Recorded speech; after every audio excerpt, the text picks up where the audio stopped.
Hello everyone, কেমন আছেন সবাই? আজকে আমি আমাদের কালারকা বাজারের কিছুটা অংশ তুলে ধরবো আপনাদের মাঝে। তো ভিডিওটা স্কিপ না করে ফুল ভিডিওটা দেখতে থাকুন।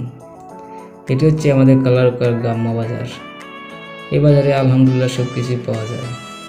টাটকা টাটকা সবজি পাওয়া যায়, টাটকা টাটকা মাছও পাওয়া যায়। এই টাটকা মাছের জন্য কিন্তু আমাদের কালারকা বাজার খুবই বিখ্যাত। অনেক দূর দূরান্ত থেকে লোক আসে আমাদের এই সুরমা নদীর মাছ নেওয়ার জন্য। তো এসব কথা থাক, যেটার জন্য এসেছি সেটা আপনাদেরকে আমি দেখাই। আমি মূলত বাজারে আসলাম টমেটো পান সুপারি নেওয়ার জন্য।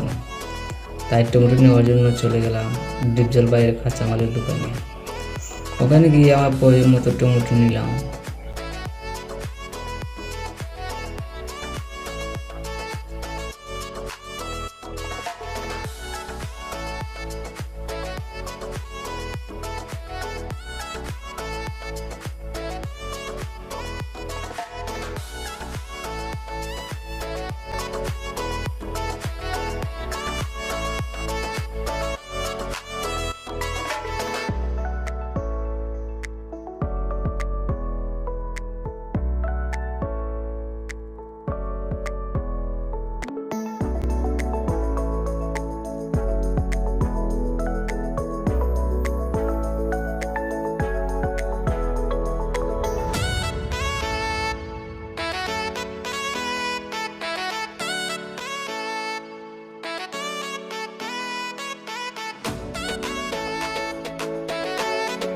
তারপর টমেটো নেওয়ার পর পান সুপারি নেওয়ার জন্য চলে গেলাম আস্তে আস্তে দোকানদারের দোকানে।